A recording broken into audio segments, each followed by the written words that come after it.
Item ಯಾವುದೇ ಇರಲಿ try ಮಾಡಿ ಆಚಿ ಚಿಕನ್ ಮಸಾಲಾ. ನಾಳೆಗೆ ಬಜೆಟ್ ಅಧಿವೇಶನ ಮೊಟಕುಗೊಳಿಸುವ ಸಂಭವವಿದೆ. ಇವತ್ತು ಮಧ್ಯಾಹ್ನ ಕಲಾಪ ಸಲಹಾ ಸಮಿತಿಯಲ್ಲಿ ಇಂಥದ್ದೊಂದು ತೀರ್ಮಾನ ಆಗುವ ಸಾಧ್ಯತೆ ಇದೆ. ಮಾರ್ಚ್ 6ನೇ ತಾರೀಕಿಗೆ ಕರ್ನಾಟಕ ಬಜೆಟ್ ಅಧಿವೇಶನ ಶುರುವಾಗಿತ್ತು. 2026-27ನೇ ಸಾಲಿನ ಬಜೆಟ್ ಮಂಡನೆ ಆಗಿತ್ತು.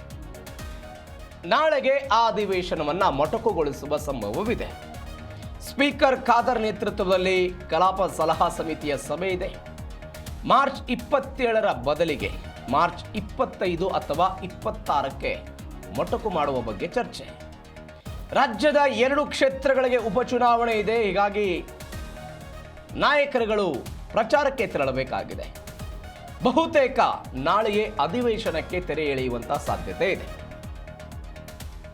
ಮಾರ್ಚ್ 6ನೇ ತಾರೀಕಿಗೆ ಮುಖ್ಯಮಂತ್ರಿ ಸಿದ್ದರಾಮಯ್ಯನವರು ಬಜೆಟ್ ಅನ್ನು ಮಂಡನೆ ಮಾಡಿದ್ರು. ದಾಖಲೆಯ 17ನೇ ಬಜೆಟ್ ಅನ್ನು ಮುಖ್ಯಮಂತ್ರಿಗಳು ಮಂಡನೆ ಮಾಡಿದ್ರು. 6ನೇ ತಾರೀಕಿಗೆ 27ನೇ ತಾರೀಕಿನ ತನಕ ಈ ವರ್ಷದ ಈ ಬಜೆಟ್ ಅಧಿವೇಶನ ನಡೀಬೇಕಾಗಿತ್ತು. ಆದರೆ ರಾಜ್ಯದ 2 ವಿಧಾನಸಭಾ ಕ್ಷೇತ್ರಗಳಿಗೆ ಉಪಚುನಾವಣೆ ಎದುರಾಗಿದೆ. ನಿನ್ನೆಯೂ ಕೂಡ DCM ಮತ್ತು CM 2 ಕ್ಷೇತ್ರಗಳಿಗೆ ಹೋಗಿದ್ದರು ನಾಮಿನೇಷನ್ಗಾಗಿ. ಇವತ್ತು ವಿಧಾನಸಭೆ ಹಾಗೂ ನಾಳೆ ಪರಿಷತ್ನಲ್ಲಿ ಮುಖ್ಯಮಂತ್ರಿಗಳ ಉತ್ತರ ಅಂತೆ. ಬಜೆಟ್ ಮೇಲಿನ ಚರ್ಚೆಗೆ ಉತ್ತರವನ್ನು ಮುಖ್ಯಮಂತ್ರಿ ಸಿದ್ದರಾಮಯ್ಯನವರು ಕೊಡ್ತಾರೆ. ಈ ಉತ್ತರದ ನಂತರ ಅಧಿವೇಶನವನ್ನು ಅನಿರ್ದಿಷ್ಟ ಅವಧಿಗೆ ಮುಂದೂಡಿಕೆ ಮಾಡಲಾಗುತ್ತಾ ಎನ್ನುವಂತಹ ಪ್ರಶ್ನೆ ಇದೆ. ಆ ಪ್ರಶ್ನೆಗೆ ಇವತ್ತು ಮಧ್ಯಾಹ್ನ ಕಲಾಪ ಸಲಹಾ ಸಮಿತಿಯಲ್ಲಿ ಒಂದು ಸಭೆ ಇದೆ. ಸ್ಪೀಕರ್ UT ಖಾದರ್ ಅವರ ನೇತೃತ್ವದಲ್ಲಿ ಆ ಸಭೆಯಲ್ಲಿ ಇಂಥದ್ದೊಂದು ತೀರ್ಮಾನವನ್ನು ತೆಗೆದುಕೊಳ್ಳುವಂತಹ ಸಾಧ್ಯತೆ ಇದೆ.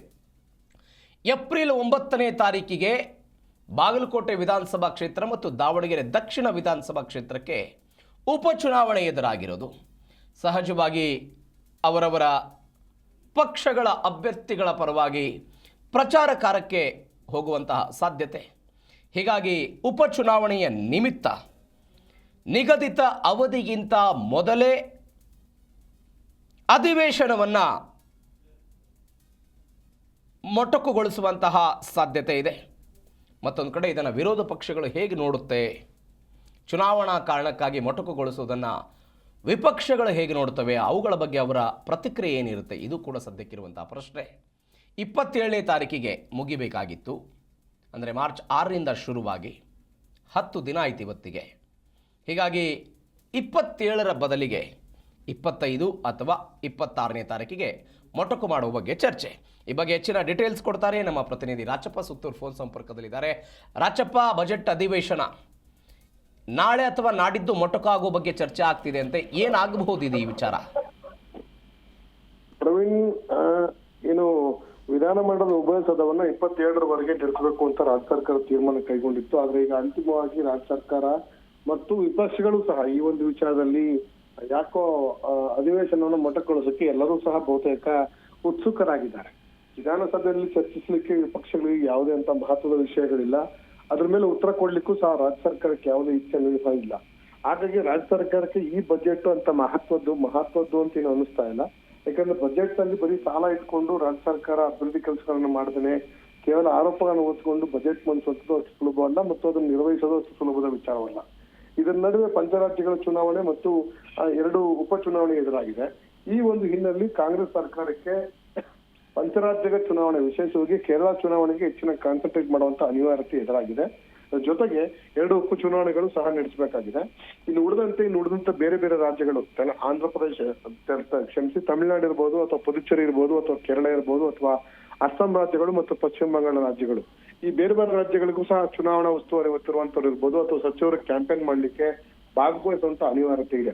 ಹೀಗಾಗಿ ರಾಜ್ಯ ಸರ್ಕಾರ ಆದಷ್ಟು ಬೇಗ ಅಧಿವೇಶನ ಮೊಟಕುಗೊಳಿಸಬೇಕು ಅಂತ ತೀರ್ಮಾನ ಕೈಗೊಳ್ಳುವಂತ ಸಾಧ್ಯತೆ ಇದೆ. ಇಂದು ಸ್ಪೀಕರ್ UT ಖಾದರ್ ನೇತೃತ್ವದಲ್ಲಿ ವಿಧಾನಸಭೆ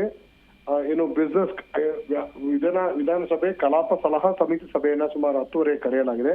ಆ ಸಂದರ್ಭದಲ್ಲಿ ಈ ಒಂದು ವಿಚಾರವನ್ನ ಯಾವಾಗ CM ಉತ್ತರವನ್ನು ಕೊಡಬೇಕು, ನಾಳೆ ಉತ್ತರವನ್ನ ಕೊಟ್ಟು ಕಲಾಪವನ್ನ ಸಂಜೆ ವೇಳೆಗೆ ಮೊಟಕುಗೊಳಿಸಬೇಕು ಅಂತ ಒಂದು ತೀರ್ಮಾನವನ್ನ ಕೈಗೊಳ್ಳಬಹುದು. ಅದ್ರ ಬಹುತೇಕ ನಿಚ್ಚಳವಾಗಿದೆ. 26ಕ್ಕೆ ಕಲಾಪವನ್ನು ಮೊಟಕುಗೊಳಿಸಬೇಕು ಅಂತ ಒಂದು. ಎರಡನೇದಾಗಿ 26ನೇ ತಾರೀಕು ಅಥವಾ 27ನೇ ತಾರೀಕು ಶ್ರೀರಾಮ ನವಮಿ ಇದೆ. ಆ ಶ್ರೀರಾಮ ನವಮಿಗೆ ಕಲಾಪವನ್ನು ನಡೆಸೋದು ಬೇಡ ಅಂತ ಈ ಹಿಂದಿನ ಬಿಜೆಪಿ ನಾಯಕರು ಒತ್ತಾಯಿಸಿದ್ರು ಮತ್ತು ಆ ಒಂದು ಹಿನ್ನೆಲೆಯಲ್ಲೂ ಸಹ ಕಲಾಪವನ್ನು ನಡೆಸೋದು ಬೇಡ, ಅದಕ್ಕಿಂತ ಪೂರ್ವವಾಗಿ ಕಲಾಪವನ್ನು ಮೊಟಕುಗೊಳಿಸಿ ಶ್ರೀರಾಮನವಮಿಗೆ ಅವಕಾಶವನ್ನು ಕಲ್ಪಿಸೋಣ ಅಂತ ಒಂದು ಚಿಂತನೆ ಸಹ ಇದ್ರು. ಹೀಗಾಗಿ 2-3 ವಿಷಯಗಳನ್ನು ಮುಂದಿಟ್ಕೊಂಡು ಇದು ಕಲಾಪ ಸಲಹಾ ಸಮಿತಿ ಸಭೆಯನ್ನ ಕರೆಯಲಾಗಿದೆ. ಆ ಸಲಹಾ ಸಮಿತಿ ಸಭೆಯಲ್ಲಿ ಮೊಟಕುಗೊಳಿಸಿ ಮುಖ್ಯಮಂತ್ರಿಗಳು ಯಾವ ದಿನ ಉತ್ತರವನ್ನು ಕೊಡ್ಬೇಕು, ಇಂದು ಸಂಜೆ ಉತ್ತರ ಕೊಡ್ಬೇಕಾ ಅಥವಾ ನಾಳೆ ಉತ್ತರವನ್ನು ಕೊಡ್ಬೇಕಾ ಅನ್ನೋ ನಿರ್ಧಾರ ಮಾಡಿಕೊಂಡು ಆ ಕಲಾಪವನ್ನು ಮೊಟಕುಗೊಳಿಸಿಗೆ ತೀರ್ಮಾನ ಕೈಗೊಳ್ಳುವ ಸಾಧ್ಯತೆ ಇದೆ. ಹೀಗಾಗಿ 27ರ ಒಳಗೆ ಹೊರಗೆ ನಡಿಬೇಕಂತ ವಿಧಾನಸಭೆ ಏನು ಕಲಾಪವನ್ನ ಬಜೆಟ್ ಕಲಾಪವನ್ನ 25ಕ್ಕೆ ಮೊಟಕುಗೊಳಿಸುವಂತ ಬಹುತೇಕ ಸಾಧ್ಯತೆ ನಿಚ್ಚಳವಾಗಿ ಕಂಡು ಬರ್ತಾ ಇದೆ. ಓಕೆ ರಾಜಪ್ಪ, ಥ್ಯಾಂಕ್ ಯು ನಿಮ್ಮೆಲ್ಲ ಡೀಟೇಲ್ಸ್ಗೆ.